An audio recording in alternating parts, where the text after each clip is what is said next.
Hello, welcome to the Ghost of Harrenhal. My name's Simon. And I'm Mackelly.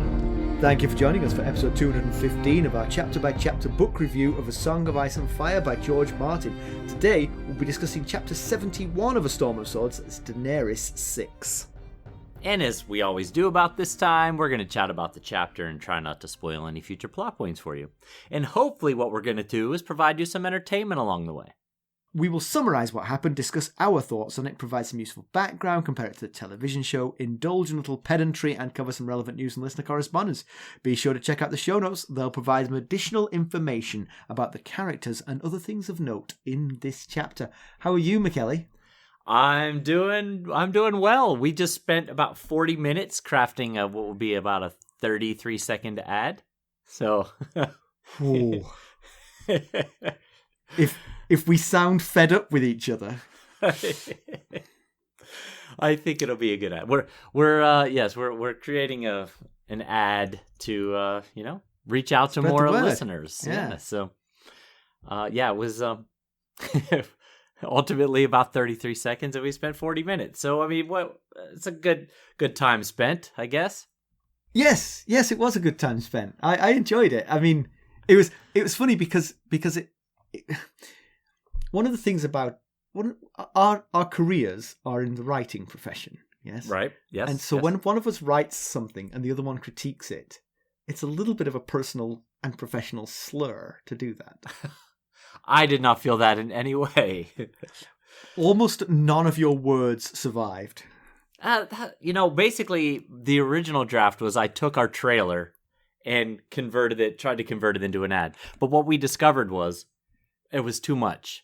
We were trying to cram too much into the amount of time we had. We did sound like we were listing the possible side effects. That's right.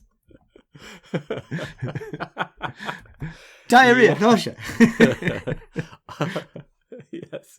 We needed that really fast speaker person at the end of every... That was a problem. Anyway. So you know how I had... multiple things. Lots of things, but multiple things about me. When I recommend something, usually you don't take me up on my recommendations. Can I interject with an excuse? You do recommend a lot, and you have no standards.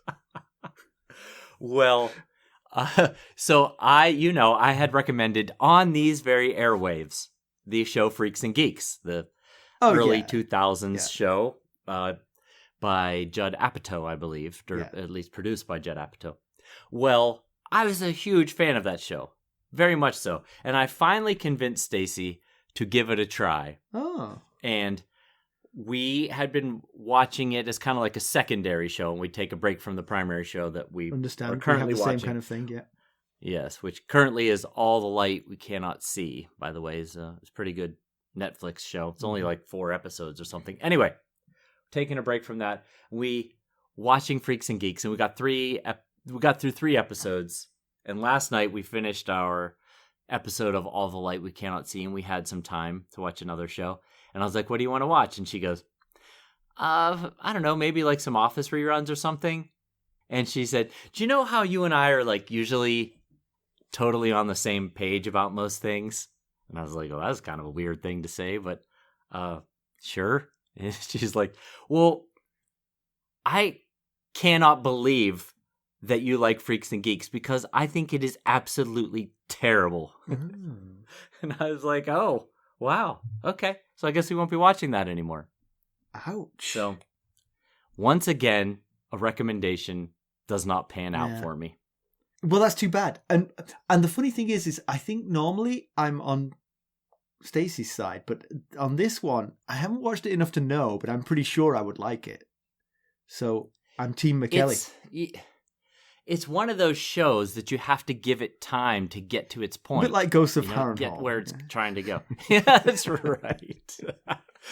We were throwing out ideas for the ad. We were like, maybe we should explain how bad our first few episodes are. Please listen to our podcast. It's pretty bad, but it gets better. Continually improves, and that's kind of the point in life, right? Is continually improve.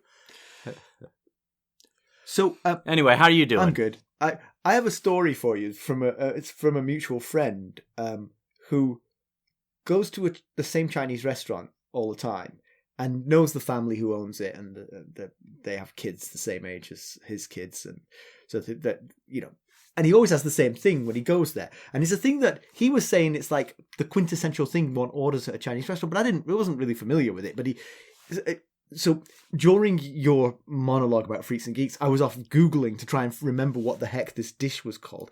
And it appears to be called Moo Goo Gai Pan. I've heard of it, yes. Okay. I have. And so that's what he always gets. The family recently sold the restaurant to another Chinese family, so it's just changed hands. But they went to it for the first time, and they sort of like said hello, said they were regulars kind of thing, and the family, the new owners were very welcoming and all this kind of thing. And he said, Mark didn't even look at the menu. He said, Moo Goo Gai Pan. And the lady said, what? Are you speaking gibberish, man? He said Moo Goo Gai Pan. And like he's getting his phone out to sort of type it to her. And she's like, what are you saying? She's like, is that supposed to be Chinese food you're saying? And she had no idea. She'd never heard of this dish. She did not know it existed. But the funny thing was she put it down to the language barrier, and she called over another waitress, and she said in perfect English, she said, can you help this guy? My English is shit.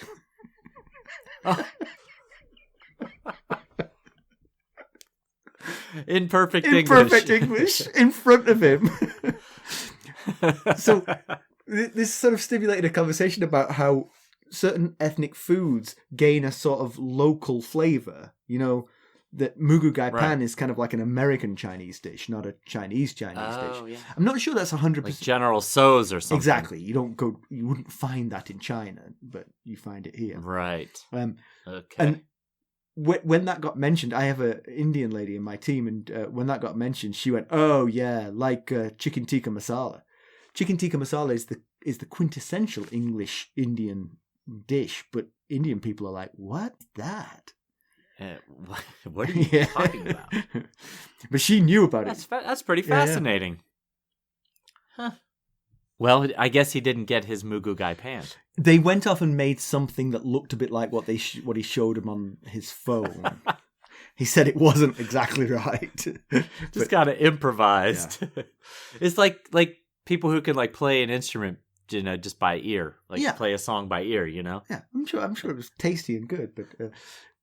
I just loved the fact that she thought it was her English that was letting her down, when really it was just she'd never heard of this dish. But I looked it up actually, and it is actually a South China dish. So if you're from the south of China, you probably will have heard of it. It's just, regionally, you won't have heard of it. Okay, good to know. Well, anyway, let's get down to business. How do we leave Daenerys Targaryen? Last we saw of Dany, she'd reached Meereen. The Meereenese have walled themselves up, and it looks like a tough nut to crack. Her Khalasar is bloated with hungry freed slaves, and a long siege is not going to work.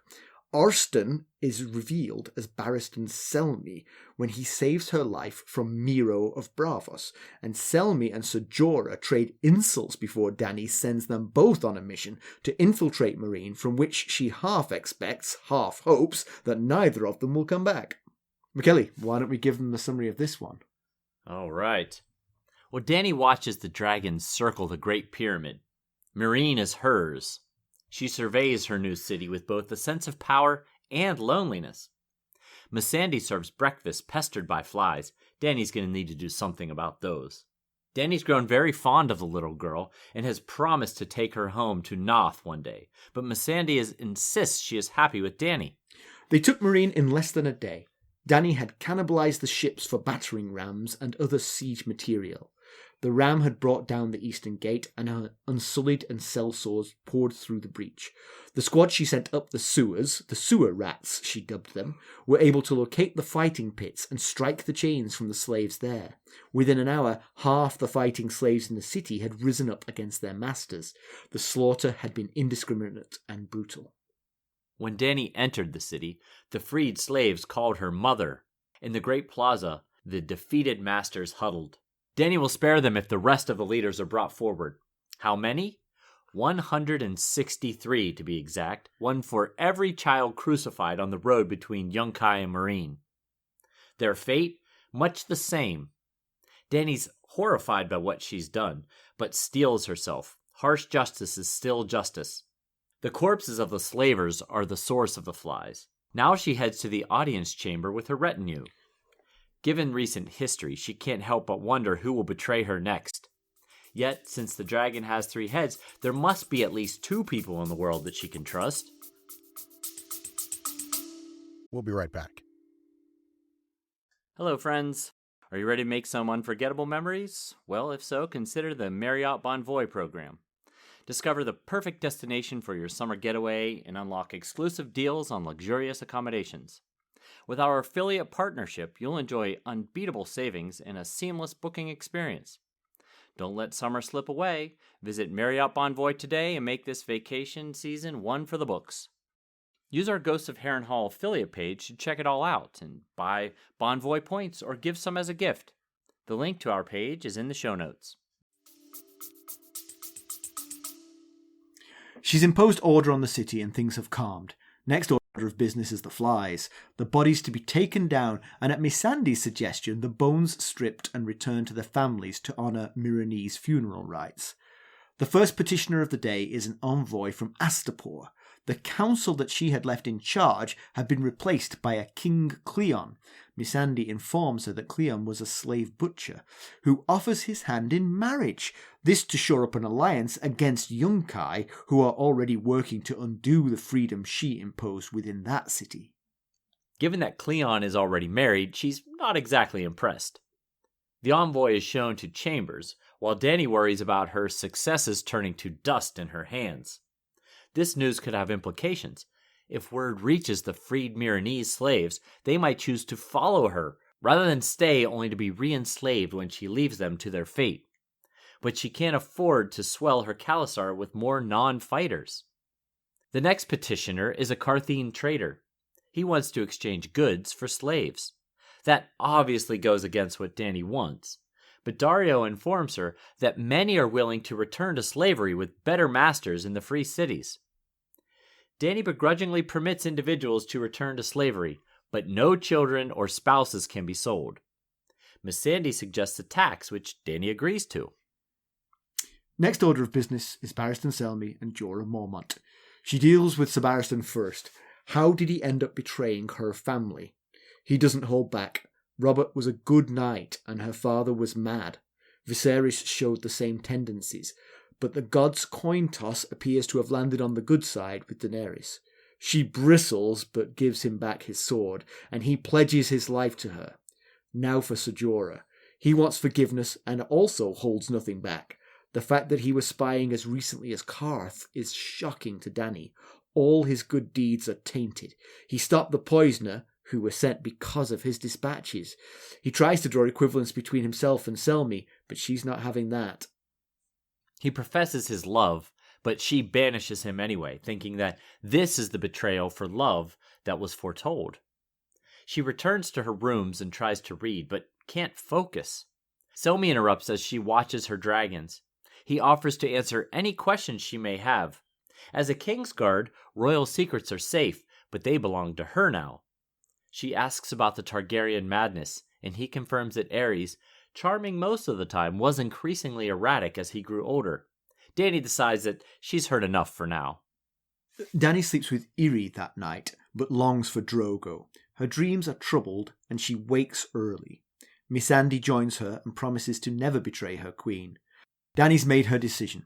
Aegon conquered, but then brought peace. Before she can lay claim to Westeros, she has to do the same here. She'll march no more, stay here in Meereen and become a queen rather than a Khaleesi.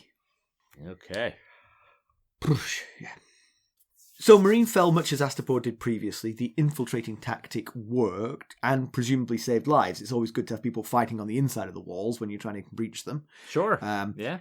The lives saved, by the way, were only on Dany's side, not on the slavers' side. Yes. They took heavy losses. Good distinction. I think the description that Dany thinks about is that it took like half a day to clear the dead bodies from the gate in order to allow her to get through.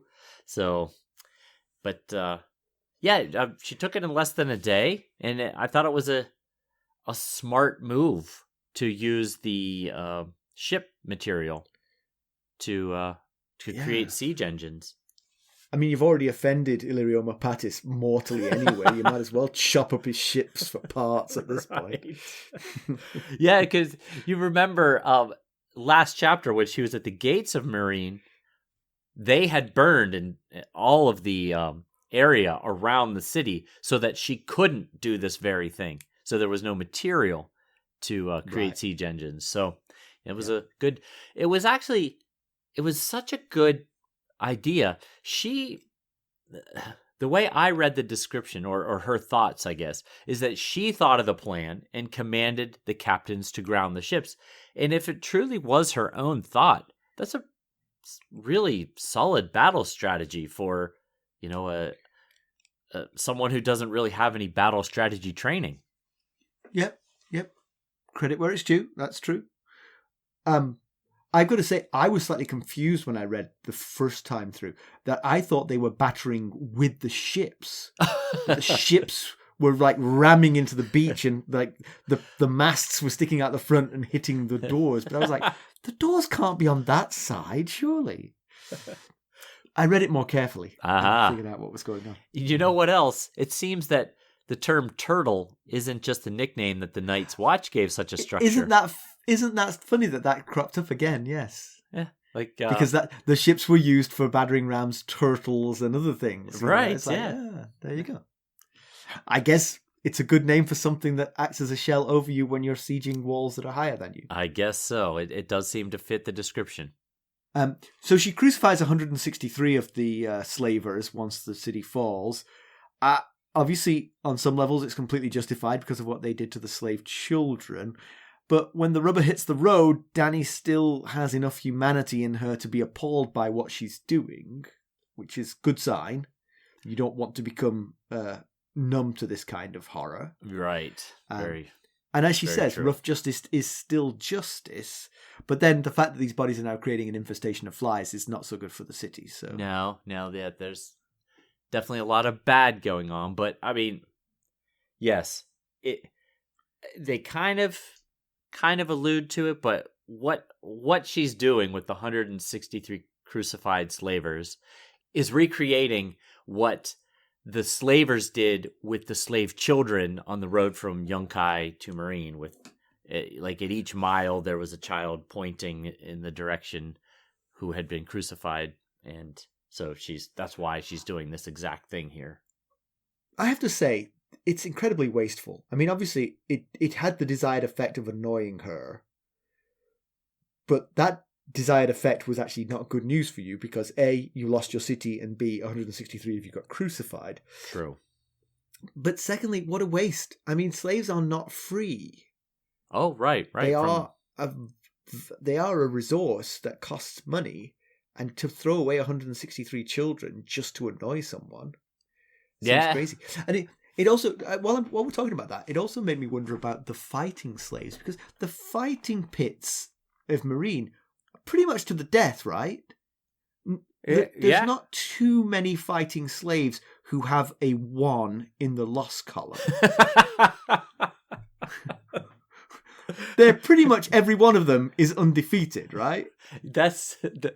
Yeah, I guess so. We haven't really gotten a whole lot into the rules of the slave fighting, but yeah, I'm just guessing. Maybe I'm wrong, but again, wasteful of slaves, and also these guys must be. I mean, the ones they freed must be really tough. I mean, they've won every fight they've ever been in. Right. Yeah.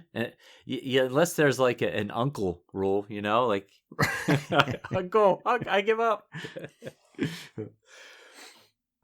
So because of the betrayals of the last chapter, Dany looks around her retinue of loyal counselors.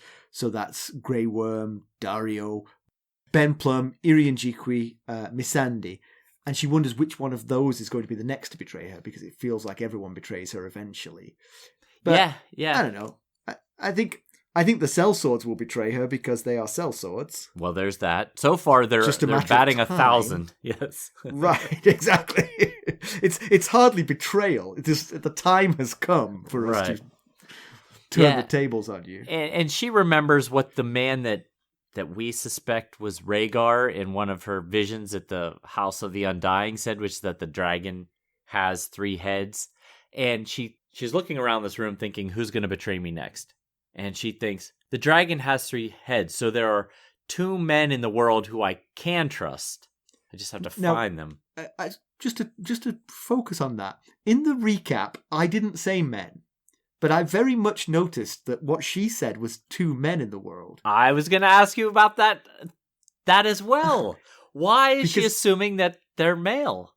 Exactly, because the original threesome was 2 females. Right, yeah. It was Aegon and his 2 sister wives, right? Yeah. So it doesn't feel like it has to be 2 men, but she definitely said 2 men. She did, so yes. Maybe it's just because she was on the outs with Barristan Selmy and Jorah Mormont at that time, and so she was thinking, those are not the 2 men who are going to be the other heads of the dragon. There must be 2 men somewhere who are not really thinking about the fact that later on in the same chapter she was going to sleep with Irri. Yeah, it could be that. It could be that, 2 men most recently betrayed her, and she thinking, there's got to be 2 men in this world that I can trust. Yeah. I don't know.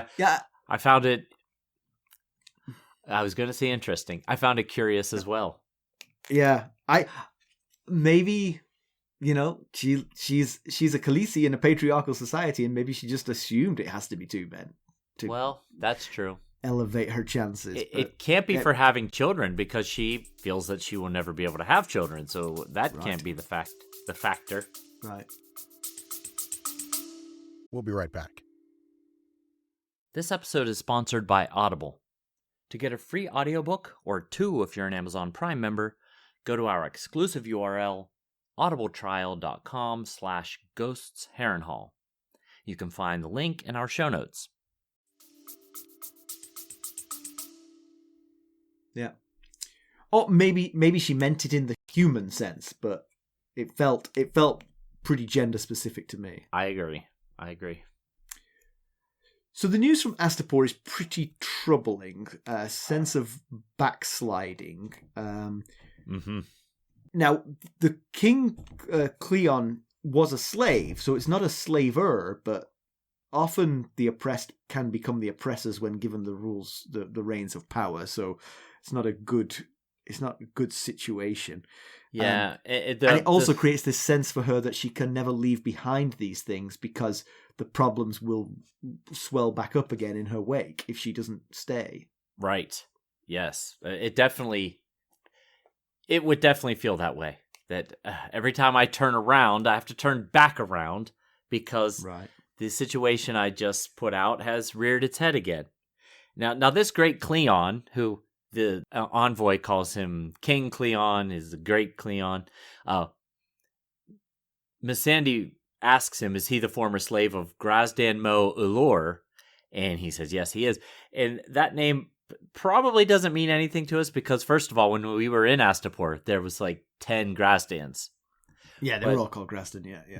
That Grazdan was the oldest of the good masters who were negotiating with Dany and Astapor when she pulled the Drogon trick. So that's the Grazdan in reference there.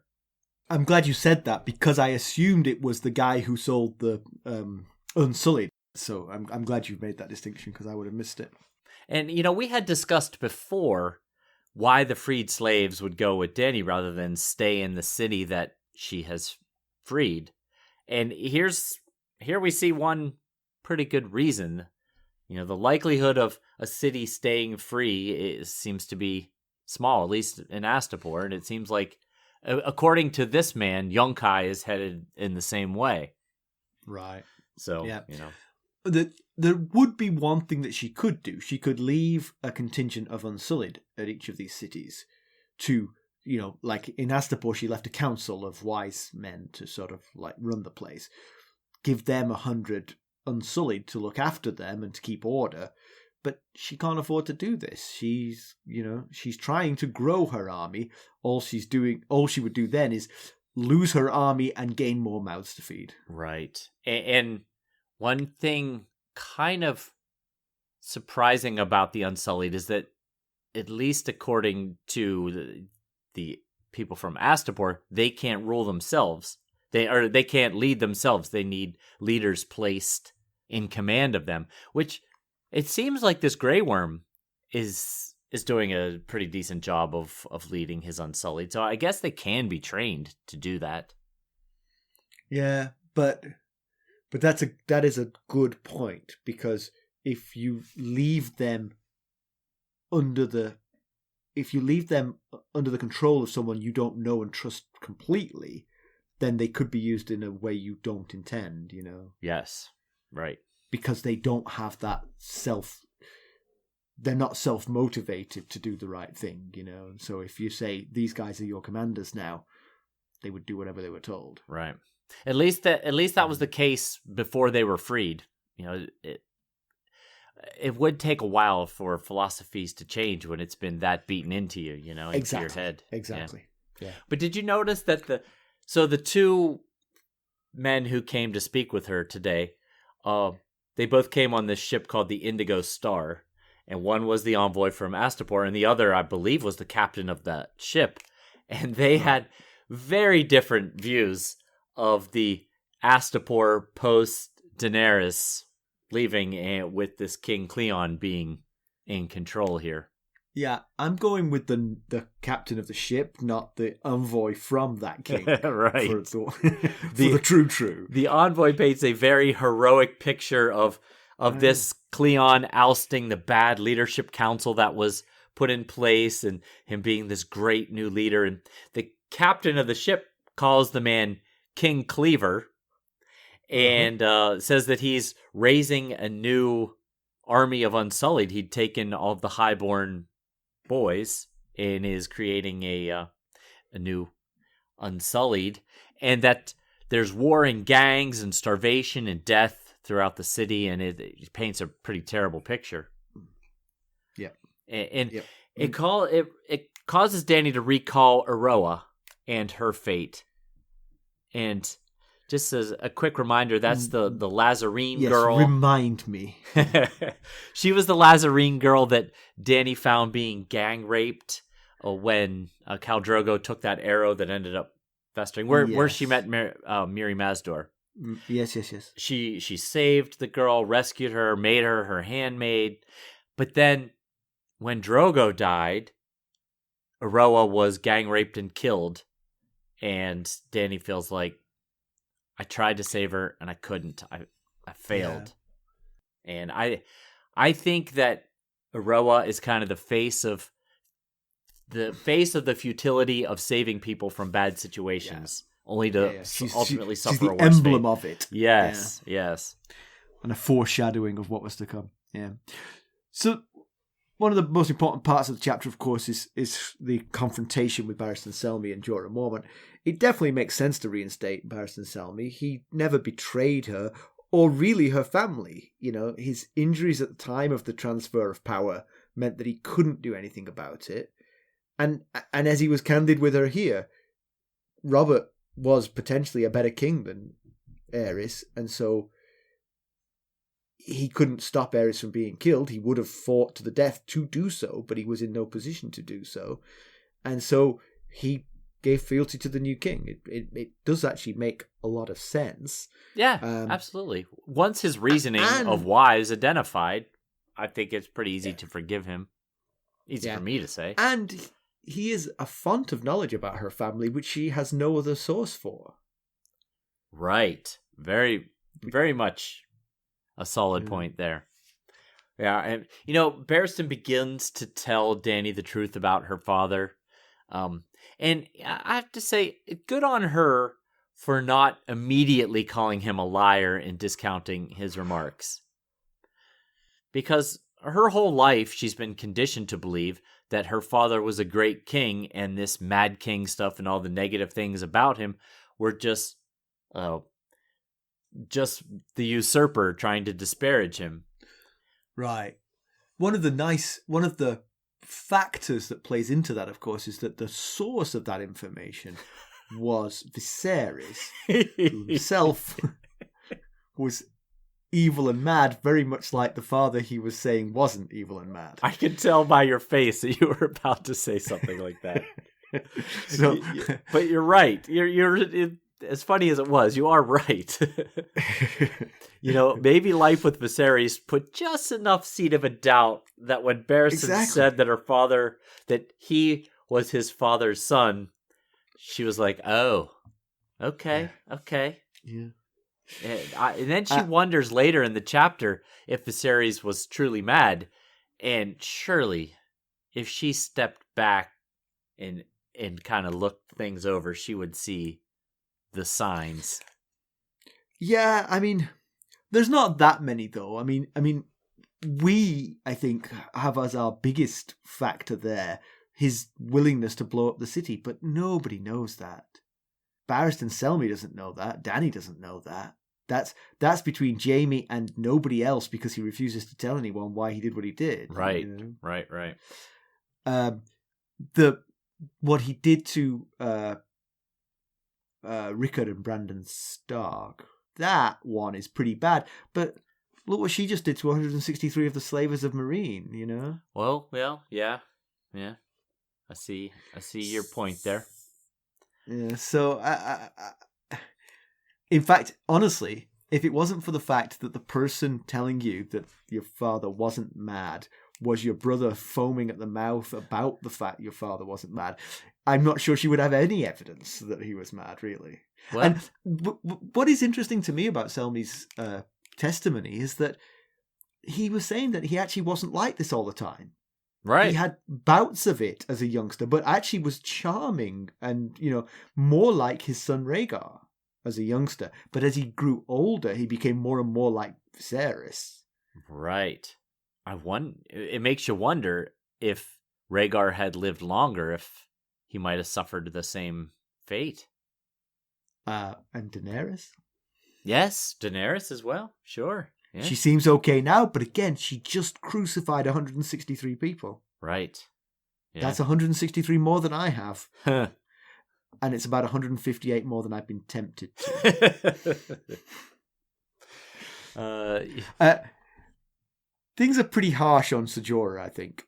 Yes. But I will say that the revelation that he was still sending messages to Westeros as recently as Qarth is perhaps the final straw. Yeah. I thought that was the biggest reveal in this whole chapter. And I think Dany did too. Right. There was plenty of time for him to have cut ties with Westeros before that. Yeah, if you think about what all has transpired since they were in Vaes Dothrak. Like, he saved her from the wine merchant in Vaes Dothrak. He saved her from Drogo's blood riders when Drogo was comatose. Yes. After Mirri Mazdor did her blood magic. He was there for the birth of her dragons. He was named Lord Commander of her Queensguard. He crossed the Red Waste with her when people were dying left and right. It seemed he was truly her man. I was shocked that he was still sending letters home in Qarth. Now there was some talk on the Discord server about this earlier. Yes. When did he reveals this in this chapter, but Barristan Selmy didn't know it. No, it doesn't seem that. When I read that part, I thought, did I miss something? And so I was doing my research. I couldn't find anything. So that's when I asked on the Discord server on our Buy Me a Coffee channel, Sustainer channel, had anybody else know that this existed before this moment when it's revealed? And Jenny did some research. She was reading Tyrion chapters and small council meetings and stuff. She couldn't find any time that this was mentioned before just now. So, all right, a couple of things. One, could Jorah have been sending a letter saying, I am not going to spy on this lady anymore. This is my last message. Yeah, you would think if that was the case, maybe he was going to say, because she cut him off, Maybe does cut him off. He was going to say, I sent a letter from Qarth saying I'm out. But why would you bother to do that? Right. The flip side of that is, did he get swept along by Barristan Selmy's brutal honesty? Barristan Selmy told her, your father was mad. the usurper who you hate was quite right. Your father was mad. And Jorah was like, honesty appears to be working. I'll admit to all the things I've done. And it was a mistake. I'd say there was no need to cop to that. Yeah. Yeah, because you're right. Laying out that timeline that you just laid out, if the last thing he did was... I mean, she fixates on the fact that he informed Westeros of her pregnancy, and that's why they sent the poisoner, who he then saved her from. I think that if he'd cut off that at that point, yeah, it's nothing. It's neutral. If you stop spying on her then and you do all these other things that you just listed in your list, that he could have survived this. Yes. If the last thing he did was prevent her from being killed by the wine merchant, then he could have said, I realized that I was your man, and I did what I could do to undo what I had done. Right. I'd been keeping tabs on you, but I'd never believed that they would murder you. I thought they were more honourable than this. I was wrong. You were the true Queen of Westeros, and I've been protecting you ever since. Note the Blood Riders, note the Red Waste, note everything else. But that letter from Qarth, good God. That one, oh my. Yeah, I respect his honesty. He may have gone a little too far with the honesty there. But I think from the very beginning, like you said, he took a tact right from the very beginning. And it was clearly the wrong one, because I feel like if he had been remorseful from the beginning, she was set to forgive him. We were in her head. She had planned on forgiving him. But he initially went in right from the get-go, defending himself and pointing out all the things he's done for her. I did this for you. I did this for you. I told you about this. All the things that I told you would come true did. And he even confronted her over the capture of Meereen. Right. He said, we won the city for you. She was like, you helped to win the city for me. Yeah, so I feel like that was not a good tact. If he could redo this whole thing, I'm sure he would. Could I just start over? Mess it up again is probably the answer to that question. So just before she banishes him, he confesses his love for her, which we all knew about. And of course, then because she sees his betrayal and hears his profession of love, she connects that to the 3 treasons that she was warned about in the dream in the House of the Undying. Yes, in the House of the Undying. There would be 3 betrayals, one for blood, one for gold, and one for love.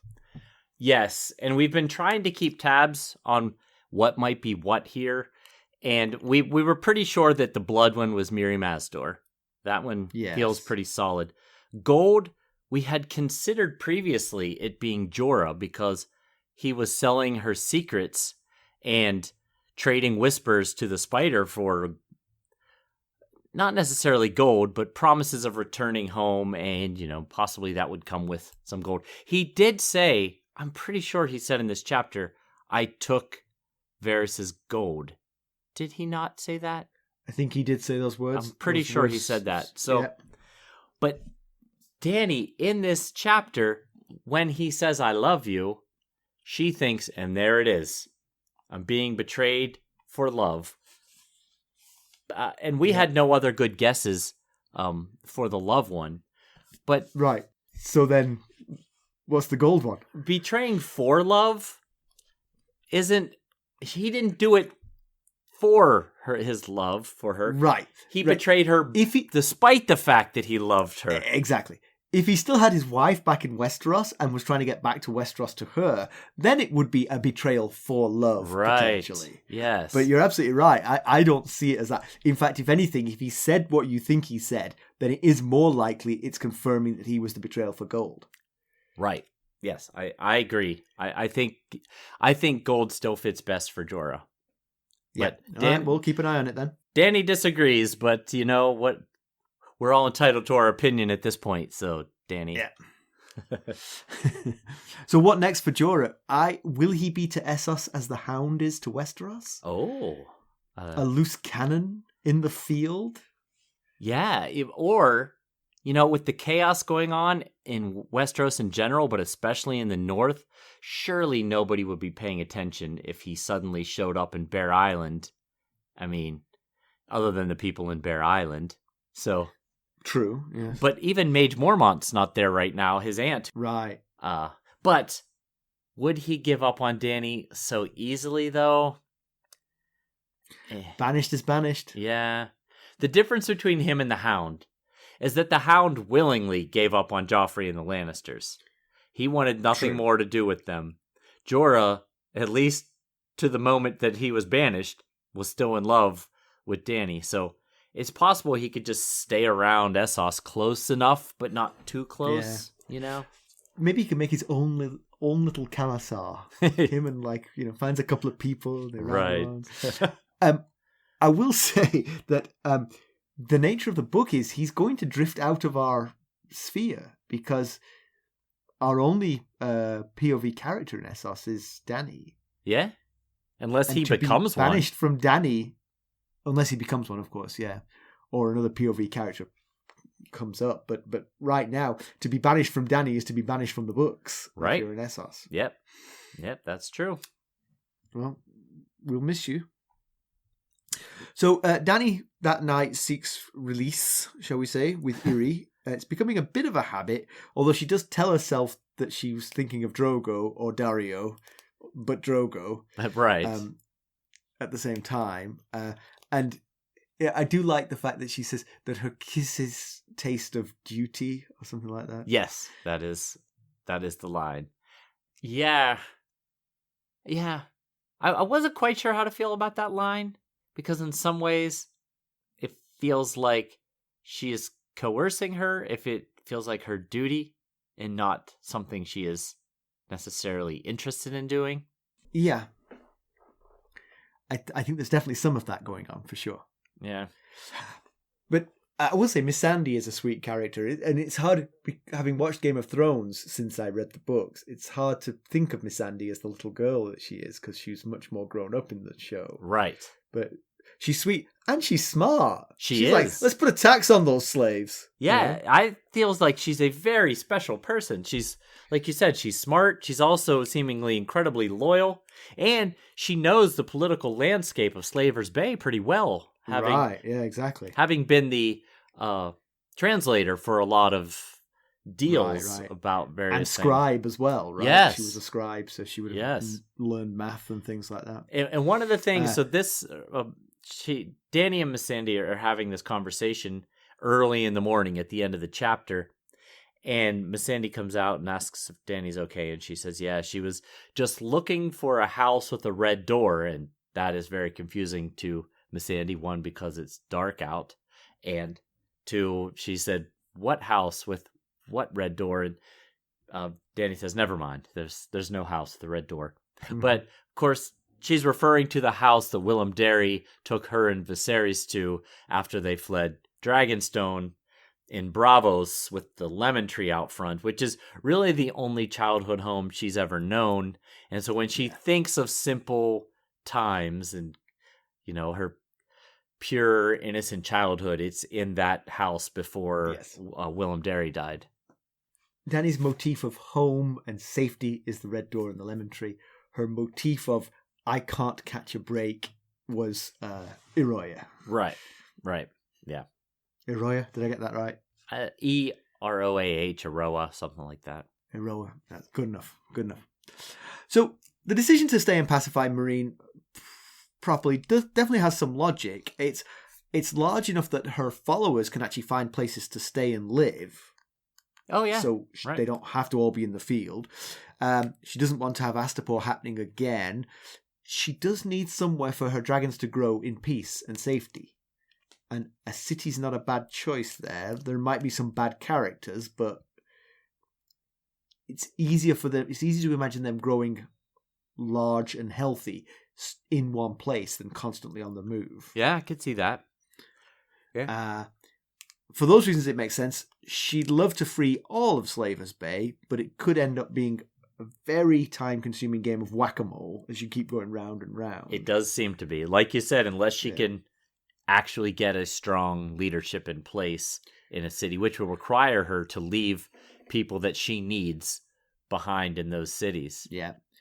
And it very much reminds me of the conversation you and I were having before about going back and re-recording our first few episodes to improve them. Where do we stop? Right. Now the next one sounds terrible. All right, let's do that one. Let's do the next 10. Now, she equates her, at the very end of the chapter, she equates her lack of success in Slaver's Bay with inability to reconquer Westeros. I think it's an apples to oranges comparison here. I mean, here in Slaver's Bay, she has no support structure. She's an outsider. She's fundamentally trying to change a system that's been in place for thousands of years. We can see just with the people wanting to be sold into slavery and, you know, the fighting pit slaves being bred for violence, and they're the ones she's having the most trouble with creating violence now that the city's been taken over. You know, it's a whole mindset change which could take generations to catch on, and she doesn't really have time for that kind of thing. I think the other thing to think about is that her challenge when she gets to Westeros will be very much like her challenges once she got to the walls of Astapor, of Meereen. It's, can you get in there and take control? Because if you can do that in King's Landing, it doesn't really matter if the realm is like, we don't really like this new queen.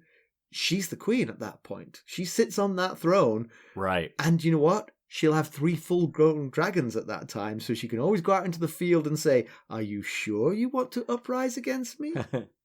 And in Westeros, there's been precedent for bending the knee. Yes. Have you heard of Torrhen Stark? You might want to follow suit. But yeah, in Westeros, though, the Targaryens ruled there for nearly 300 years, and there are still Targaryen supporters in the realm. So, and as you said, seeing dragons will draw more to her side. So I feel like it's a very different situation. And also, she doesn't have to go point to point. It's not like if she takes King's Landing, sits on the Iron Throne, some rebellious family rise up and she flies off with the dragons. She's not going to come back to find someone sitting on that throne re-enslaving people. You're right. It's a different comparison, I think. Yes, I feel so. So this whole thing will definitely slow down her ultimate goal of getting Westeros, but you can't force those dragons to grow any faster, and they may find more reliable food sources stuck in one place, even though the woods were chopped down around Meereen. Yeah, they've got wings. It's coastal. It's got a river. Yeah, nice. Yeah. They can. Nice place to live. And they can fly to places that weren't burned by the Meereenese. That is true. Do you have some background for us? I do have some background. So Dany and Missandei are talking about Noth at the beginning of the chapter, and the Nothi god, the Lord of Harmony, and how the Nothi are protected by butterflies who make foreigners sick and or die. But Dany thinks to herself that it doesn't help against slavers. So what she's referencing is how the slavers have learned to come and go quickly before the sickness can take hold. We actually mentioned that in Dany 3 background.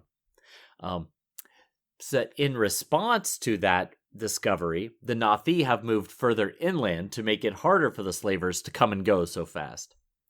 The slavers have also discovered that attacking at night has proved to lower the chances of contracting the illness. Anyway, and here's some info I have on the Lord of Harmony. He is depicted as a bearded, naked, laughing giant attended by swarms of women with butterfly wings. So, there you go. Do with that what you will. Uh-huh. And the other bit I'll tell you all about is that Dany is reading a children's book with stories from Westeros toward the end of this chapter. Which Ser Jorah gave her, right? Yes, which is odd time to pick up that book. I think so too. Yeah. Just after you've banished him, read the book he gave you and see if that doesn't cause tears. Right. Well, recently she'd been reading a story about, and I'm going to quote here if I can remember it correctly, 3 princesses locked away in a red tower by a king for the crime of being beautiful, something along those lines. And that sure seems like King Baelor the Blessed locking his sisters up in the Maiden Vault. Quick refresher there. he had his marriage to his sister wife Dana dissolved. He then locked up Dana and their younger sisters, Rhaena and Elena, in what he called a court of beauty, so that they would not tempt him with sexual desire. And the three sisters remained in the Maiden Vault until Baelor's death. Well, aside from Dana occasionally sneaking out and getting impregnated by her cousin Aegon, who eventually became Aegon IV. There you go. Comparison with the television show, Dany and Jorah are not sundered when the news comes of the trouble in Astapor, but as in the book, she resolves, as a result of that, to stay and rule in Meereen. That's despite an extra temptation in the TV show. Daario has captured Meereen's navy without permission or orders to do so, so she now has the wherewithal to get back to Westeros. But she decides to stay in Meereen anyway. Okay. Missandei's idea of allowing the Meereenese to bury their crucified dead is actually put into the hands and mouth of a son of one of the dead, and Dany agrees to that request. Because Barristan Selmy's identity was harder to hide in the TV show, it was already known at this point, but he didn't know that Jorah was spying until a few episodes after the news from Astapor comes, when he gets a letter from Westeros, which is a pardon for Mormont. Selmy then confronts Jorah with it, and then Dany, and Jorah is summarily banished from her sight. Okay, all right. Pedantry, I didn't see anything in this one. No, I didn't either. Okay. News and notes. Well, we don't have much in the way of news and notes today. I tell you what, play a trick on me then. Play a trick. I've read what's coming. Play your trick. Okay. I will play along as if I'm fooled for 1 second. George Martin announced the release of a long-awaited book that he's been working on. Oh! Yes, it's finally here. The official Game of Thrones cookbook will go on sale on May 7th, 2024. That's not the name I thought they'd given it, but okay, keep going. He's collaborated with food journalist Chelsea Monroe Cassell, maybe possibly from House Cassell, on this Game of Thrones, A Song of Ice and Fire inspired book. Some of the 80 total recipes include Dothraki blood pie, crown roast of boar's ribs, Dornish cream cakes, red wine roasted grapes, and Wintertown wassail. And if the name Monroe Cassell sounds familiar, it might be because she co-authored a previous Game of Thrones cookbook called Feast of Ice and Fire with Sarianne Lehrer in 2012. There's more than one? Good grief. Well, right now there's only one. There's going to be a new one. There's going to be, yeah. In next year. Please check out our new Buy Me a Coffee Sustainer tiers. They offer something for everyone. We had a really fun chat with our Royal Kingsguard, our Lords Paramount, and our small council members this week. And yes, we did. We had some laughs. We did have some laughs. We also it was revelatory. We revealed things about ourselves that we would never put in the podcast. And I texted you immediately afterward and said, "Did I share too much?" Because we know I have a tendency to overshare. Uh-huh. I've really worked hard on that over the past 4 years to not overshare. Yeah, I mean, I drew some of it out of you, to be fair to you, but you see, this is a really good reason to join our Buy Me a Coffee site. There's secrets you don't know. That's right. And your stories. You told the stories that you've been promising to tell from the wedding. Oh, yeah. So I have to say, I did think that at least one of the people on the call likes me less because of the stories. There was a look in the eye of, I had no idea what this guy was like. He is not nice at all. But we had fun. All right, we did. And thank you to all of you for coming. Yes. So let's conclude. So changing priorities. She had until now been hell-bent on getting back to Westeros as quickly as possible. But when she gave the order to chop up the ships, she was already thinking... well, I guess she wasn't, because she hadn't heard the news from Astapor at that point, but she was tying herself down a lot more once she cannibalize the ships. Yeah, although she knew she was going to have to go cross land anyway because of the size of the Unsullied force. Yeah, that's true. That's true. But, I'm thinking regarding staying here in Meereen, maybe she's figuring if she broke it, she bought it. She came in and gave all these slaves hope by freeing them. And, some of them are now being reslaved. And she's feeling like, well, I created this. Now I've got to see it through. It is an interesting challenge, of course, sort of like this sort of city-state building that she's given herself. Because what you've got to imagine is that if you could put in place a durable system of government that forbids slavery, that slavery would not come back. By putting a 3-person council in a city which was full of violence and angry slavers and angry slaves, right, there was always the chance that things might backslide. But if you could put together something organized and, as I said, durable, then there is a chance. But that challenge would be very, very difficult. Person to ask, I think, is Missandei, because she's whip smart. She is, yes. She definitely should have taken Missandei's opinion on this. Yeah. So Barristan in, Jorah out. I think in terms of her safety, that's probably neutral. I think, yeah.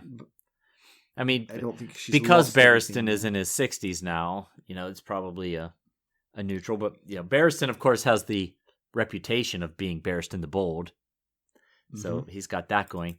And her decisions, it makes sense. Barristan really did nothing to her, but track her down, watch her to make sure she wasn't mad like her father and brother, and then pledge his loyalty to her. Yeah. The things that he did to her family by going over to Robert Baratheon's side, that's too far in the past. She's not in a position to really be holding grudges against him like that, I don't think. Actually, on the subject of sort of a constitution, I think I do wonder what the rules for Kingsguard say. Is, when the king was killed while I was convalescing from fighting for the king, when I was recovered, there was a new king. Oh. What was I supposed to do? I see what you're saying. Right. Yeah. That's a tricky one. Especially because it was a king who'd usurped the throne. Obviously, if Viserys had been on the throne, he would have had his loyalty to Viserys, for sure. Yeah, that would be easy. Right. But Viserys is still alive, known to be still alive, and Robert is on the throne. What are you supposed to do? Yeah. Right. But on the other hand, the full scope of Jorah's betrayal had to, we could feel it. We were in her head. Shocking, knife in the gut, just unbelievable. Like, she thought this person was her rock, and he has betrayed her in such a deep, terrible way. I can certainly understand her not being able to forgive him. Yeah. And as we said, unless Jorah becomes a point of view character, we're going to lose track of him for a while. So we wish him well. Yeah, in his that's right. Lonely endeavors. And that's kind of how the chapter ends a bit, when she thinks she sees some torches moving in alleys, and she wonders if one of them is Ser Jorah, and she thinks, goodbye, my bear. Goodbye, traitor. Who've we got next time? So next week we will be visiting Jaime. It's been a while. Let's see what he has to think. It's been a while in which he's been strangely silent. He has, yes. Let's see if he's found his voice. Right. All right. There's 4 ways that you could help us. You could leave us a positive review. You could buy merchandise at ghostsofharrenhal.threadless.com. You could buy us a cup of Arbor Gold at buymeacoffee.com/ghostsharrenhal. We've got tiers that should appeal to everyone. Check them out. And you can donate directly to our cause through our website, ghostsofharrenhal.buzzsprout.com. And if you're looking for more ways to interact with us, keeping up on the latest Ghosts of Harrenhal news and developments, check us out on our social medias. You can follow us on Twitter at Ghost Harrenhal. We're on Facebook, Instagram, Discord, and YouTube. Thank you for listening. Thanks. Bye. Bye.